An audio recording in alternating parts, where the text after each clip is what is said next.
네, 김재원 국민의힘 최고위원이 지지자들에게 전륜 이해를 구해야 한다 이런 얘기를 했습니다. 보수 텃밭인 대구 경북에서의 위기감을 감지했기 때문일 겁니다. 주로 보수 진영의 그 실망감이 극도에 달했다라고 생각이 듭니다. 경북 지역보다 대구 지역은 조금 더 그게 강하다고 느끼고 있습니다. 하여튼 전륜이라고 표현하기는 뭐 당장에 좀 조심스럽지만 우리 지지자들에게는 필요한 방향이라고 이해를 구하고 그리고 앞으로 나가는 그런 지금 시점이 아닌가 생각합니다. 네, 오늘 오전 한 라디오 인터뷰에서 했던 얘기인데요. 보수 진영의 실망감이 극에 달했다. 김재원 최고위원 같은 경우도 대구에서 의원도 지냈고 이 TK 민심에 대해서는 잘 아는 분이기 때문에 이런 얘기를 했는데요. 그렇기 때문에 전륜에 대한 이해를 구하고 앞으로 나가야 된다 이런 얘기를 했습니다. 강성필 부대변인님, 최근에 보면 TK에서도 여론이 좀 심상치 않았잖아요. 그러다 보니까 나온 얘기 같은데 지도부에서 나왔다는 것 때문에 좀 여러 가지 해석들이 나오는데 김재원 최고는 왜 이런 얘기를 했을까요? 그러니까 다가오는 지방선거를 두고 이 4단계 진화론이 있어요. 첫 번째는 서울시장을 민주당이 다시 탈환할 수 있을까? 오세훈 시장으로부터. 두 번째는 부산시장도 민주당이 가져올 수 있을 것 같은데? 세 번째가 한동훈이 대구에 무소속으로 출마하나? 뭐 이랬어요. 그런데 이제 네 번째는 뭐냐면 안 되겠다 국민의힘. 대구 시민들이 국민의힘을 버려야지 국민의힘이 다시 태어날 수 있는 계기가 마련된다. 이렇게 민심이 완전히 TK 지역으로부터 싸늘해졌어요. 네. 그것을 저도 당연히 김재원 최고위원도 느끼셨을 거라고 생각하고 그러다 보니까 그러면 어떻게 이 위기를 해결해야 될까? 방법은 딱 하나죠. 윤 어게인 절윤인 거거든요. 그래서 저런 발언이 나왔을 거라고 생각하고 지극히 당연하다 그렇게 봅니다. 노선 변경에 대해서 이야기한 지도부는 한 명 더 있는데요. 바로 신동욱 최고위원입니다. 어제 국민의힘 비공개 의원총회에 참석해서 윤 어게인에 대해서 직접 겨냥한 것으로 알려졌습니다. 국민들이나 우리 당원들에 부합하는 그런 메시지를 내야 하고 선거에서 이길 수 있는 전략을 짜야 되지 않냐 그런 취지로 말씀하셨습니다. 최고위원으로서가 아니라 개인의 의견들을 좀 얘기하는 자리였습니다. 물론 최고위원 신동욱이 아니라 개인 의견, 개인 의원으로서 얘기를 했다. 저렇게 선을 긋기는 했는데 어쨌든 신동욱 최고위원 같은 경우는 장도혁 대표 체제에서 어느 정도 대표를 옹호하는 발언을 많이 해왔었는데요. 어제 비공개 의총 때는 이런 얘기를 했다고 합니다. 장도혁 대표 고뇌를 잘 알지만 성찰할 필요가 있다. 우리가 윤 어게인 당으로 보이게 하는 것에 대해서 조금 이제 바로잡는 게 필요하다. 이런 취지의 얘기를 했다는 건데요. 이현종 위원님. 네. 사실 신동욱 최고위원 같은 경우는 최근에 장도혁 대표 좀 힘 실어주는 얘기 많이 하다가요. 어제 비공개 의총에서는 왜 이런 얘기 했을까요? 도대체 언제까지 이렇게 전륜 문제를 가지고 논쟁을 벌여야 될지 참 이해가 되지 않습니다. 예. 이제 선거 3개월밖에 남지 않았어요.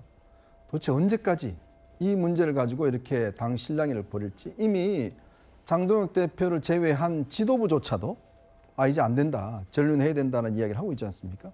근데 장동혁 대표 최근에 뭐라고 그랬습니까? 전륜하는 것 자체가 분열의 이야기고 결국 그런 사람들과 우리는 선을 그어야 된다고 이야기를 했잖아요. 예. 자, 그러면 장동혁 대표가 신동욱 최고위원하고도 이제 선을 그을 건가요? 김재원 최고하고도 선을 그을 건가요?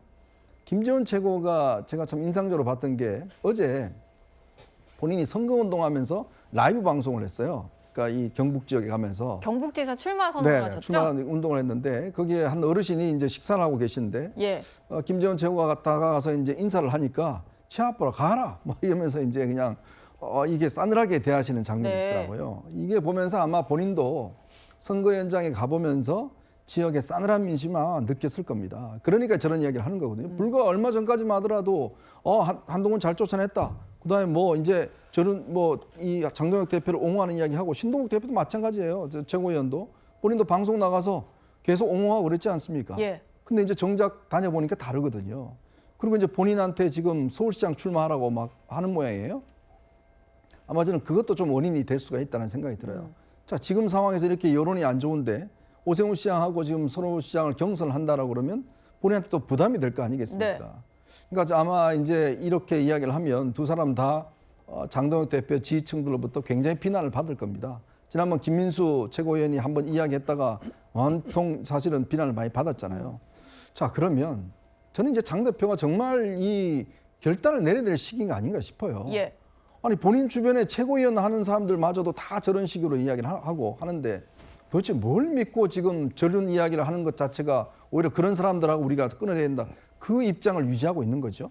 당에 있는 중진들 다 이야기를 하고 있고 지금 본인 옆에 있는 최고위원들 다 주장하고 있는데 이렇게 가면 선거 진다라고 누구나 다 이야기하고 있는데 뭘 믿고 저렇게 고집을 부리는지 저는 잘 이해가 되지 않습니다. 이제 뭐 또 걷기 한다고 그러는데 네. 글쎄요, 뭐 단식도 해보고 필리버스터도 해보고 이제 또 걷기를 하나요? 그러면 과연 또 국민들이 동의할까요? 이제 결단의 시간입니다. 오늘 국민의힘 최고위원회를 열었었는데 사법, 3법 등 이제 민주당 주도로 통과된 법안들에 대해서 항의 차원에서 내일부터 도보 집회를 하겠다라고 합니다. 이렇게 장동혁 대표는요, 당내 상황보다는 당 밖으로 시선을 돌리는 모습인데요. 관련 영상 만나봤습니다. 지금 6시 빨리 파셔야 된다니까요. 한 채만 남기고 다 팔아야 돼요. 예. 대통령 발음은 바를게요. 실제로 사용하고 있는 5채는 현실적으로 매각이 어려운 상황입니다. 사용하고 있지 않은 한 채는 이미 오래전에 매물로 내놓은 상황이고요. 미국의 시선이 중동을 떠나 동북아로 향하고 있는데도 이재명 대통령은 부동산으로 국민을 갈라치기에 바쁘고 네, 장동혁 대표가요, 일단 대여 투쟁에 선봉에 서서 내일부터는 대여 투쟁에 좀 집중을 하겠다 이런 계획인데 또 부동산과 관련해서도 메시지를 계속 내고 있죠. 일단은 대통령이 집을 팔면 나도 팔겠다 이런 얘기를 해서 좀 궁지에 몰린 상황인데 그 와중에 대통령이 1주택자였는데 집을 매물로 내놓으면서 계속해서 장동혁 대표는 언제 팔 거냐 이런 공격을 받는 상황입니다. 오피스텔을 이미 내놨는데 보러 오지 않는다 이런 얘기를 하고 있고요. 민주당에서는 여러 가지 장 대표를 겨냥한 말들이 나오는 상황입니다. 임기찬 부위원장님, 어찌 보면 부동산에 대해서 대통령 겨냥했던 것도 좀 외통수에 걸렸다 이런 표현이 나오고요. 장 대표 입장에서는 대여 투쟁도 잘 안 풀리는 거 아닌가 이런 생각이 드는데 어떠신가요? 야당 대표가 대여 투쟁을 하는 건 당연한 거고요. 오히려 야당 대표가 당 내부적인 문제에 대해서 이슈를 제기하는 게 문제가 있는 거죠.